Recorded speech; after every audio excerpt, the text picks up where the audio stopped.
Diascofoot, le miroir du football de la diaspora congolaise.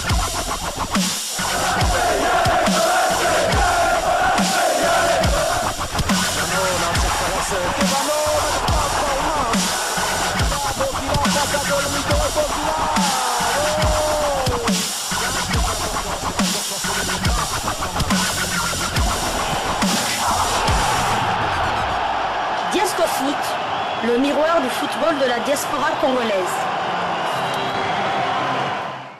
C'est ce jeudi que la RDC connaîtra ses adversaires de la phase des groupes de la Coupe d'Afrique des Nations Côte d'Ivoire 2023. Oui, c'est aujourd'hui à partir de 20h juste, heure de Kinshasa, que débutera le tirage au sort qui aura lieu à Abidjan, capitale de la Côte d'Ivoire, pays hôte donc de cette CAN 2023, avec l'animation de l'artiste musicien et icône. Et pour justement ce tirage au sort, il y aura Didier Drogba, il y aura Sadio Mané ou encore Achraf Hakimi pour effectuer ce tirage au sort tant attendu par le 24 pays qualifiés pour cette Coupe d'Afrique des Nations 2023. Le 24 pays seront répartis en 6 groupes de 4 équipes chacun, avec donc l'ambition d'aller chercher le titre. La RDC, qui n'a pas pris part à la dernière édition de la CAN, jouée au Cameroun, aura à cœur de pouvoir faire très bonne figure dans cette Coupe d'Afrique des Nations 2023, avec l'envie d'aller jusqu'au bout, peut-être aller chercher le titre, mais on n'est pas encore là.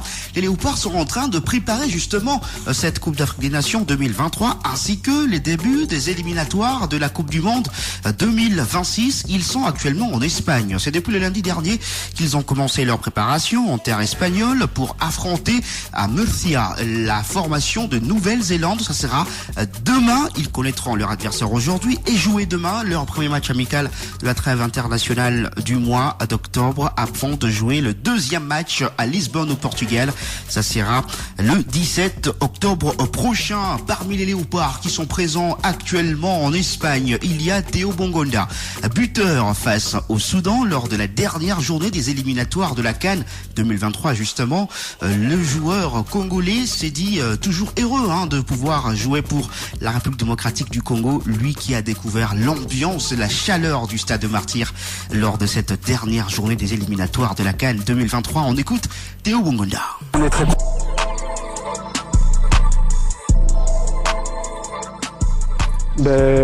est très content d'avoir pu qualifier le pays. Je pense que c'était une joie immense pour tout le monde.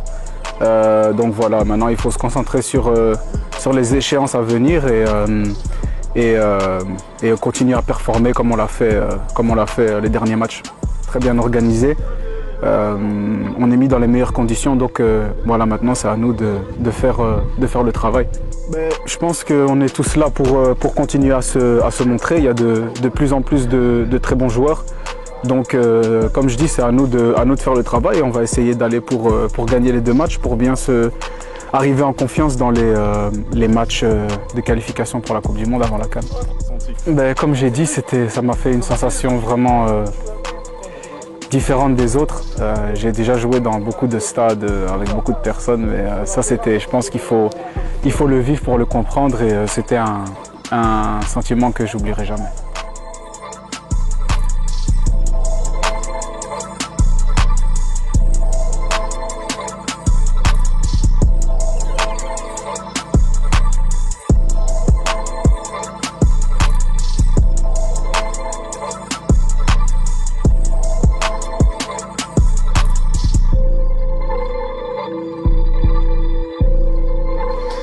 Moi j'ai été formé, j'ai commencé au Sporting de Charleroi à l'âge de 11 ans. Je suis passé par l'Académie Jean-Marc Guillou pendant 5 ans. Puis je suis parti à Zultoragem, Celta, j'ai été en Turquie, puis je suis revenu à Zult. J'ai été à Genk, Cadiz, et maintenant je suis au Spartak Moscou. Je pense que moi, en tout cas, à titre personnel, chaque fois que je viens ici, je suis très content parce que je connais beaucoup de gens. L'ambiance, elle est bien, on a un bon coach. Donc, c'est vraiment un plaisir de venir ici en sélection. Je reçois beaucoup d'amour des fans. On est vraiment beaucoup les Congolais et je voulais juste dire merci et que j'allais continuer à me donner pour le pays. Que je suis très fier de représenter le Congo et comme je l'ai dit sur Twitter, j'ai jamais regretté un instant d'être ici. Au contraire, je suis vraiment honoré et super content. Voilà, c'était là Théo Bongonda qui est donc attaquant, encore milieu offensif de la formation de la République démocratique du Congo, des léopards de la RDC. Concernant le tirage au sort d'aujourd'hui, la RDC est dans le chapeau 2, ensemble avec le Nigeria, le Cameroun, le Mali, le Burkina Faso ainsi que le Ghana. Voici comment se présentent les 3 autres chapeaux. Il y a dans le chapeau 1 la Côte d'Ivoire, pays organisateur, le Maroc, le Sénégal, la Tunisie, l'Algérie et l'Égypte. Le chapeau 3 est composé de l'Afrique du Sud, du Cap-Vert, de la Guinée, de la Zambie, de la Guinée équatoriale ainsi que de la Mauritanie. Et le chapeau 4 est composé de la Guinée-Bissau, du Mozambique, de la Namibie, de l'Angola, de la Gambie ainsi que de la Tanzanie. Je rappelle l'heure du démarrage du tirage au sort, 20h juste, heure de Kinshasa. Terminons ce numéro de Diasco Foot par toujours des informations concernant la Nouvelle-Zélande, les matchs amicaux qui va opposer la RDC à la Nouvelle-Zélande du côté de Murcia en Espagne. Le prochain adversaire des Léopards de la RDC, la Nouvelle-Zélande, est d'après nous quand même un meilleur adversaire pour cette trêve internationale. Vous savez que la Nouvelle-Zélande joue un football très british. Ils ont des joueurs qui jouent du côté de l'Angleterre, de l'Écosse, de l'Irlande notamment. Les Néo-Zélandais ont disputé d'ailleurs la Coupe du Monde 2010 en Afrique du Sud.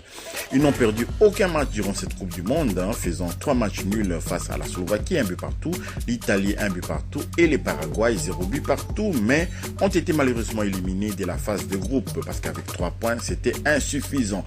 La Nouvelle-Zélande a un énorme palmarès, 5 fois champion d'Océanie, 4 participations à la Coupe des Confédérations, 2 participations à la Coupe du Monde 1992, c'était en Espagne et puis 2010 en Afrique du Sud. Chris Wood, actuel attaquant de Nottingham Forest, est le meilleur buteur de l'histoire de la sélection de All White avec 33 buts. Il a également brillé à Burnley avec 53 buts lors de son passage chez les Clarets. Le numéro 9 de la Nouvelle-Zélande sera l'homme à surveiller de près par les Chancel Mbemba et pourquoi pas Dylan Batubinsika. La dernière victoire de la Nouvelle-Zélande face à une sélection africaine remonte au 16 novembre 2021 face à la Gambie. Donc voilà, tout est dit.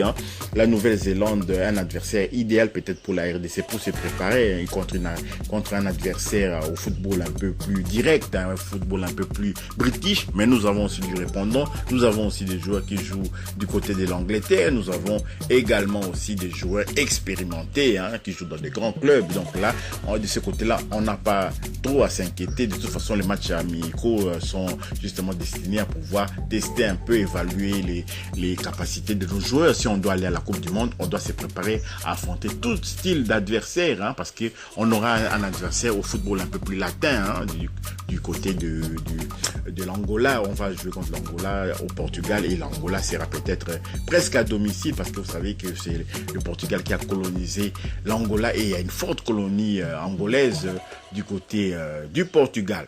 Voilà, si vous avez aimé ce numéro de Diasco Foot, le numéro de football de la diaspora congolaise, merci de liker, merci de partager également cette vidéo, merci d'activer la petite cloche de notification, de vous abonner aussi. La petite cloche de notification vous permettra de ne pas manquer les prochaines vidéos que nous mettrons en ligne. Diasco Foot vous dit au revoir.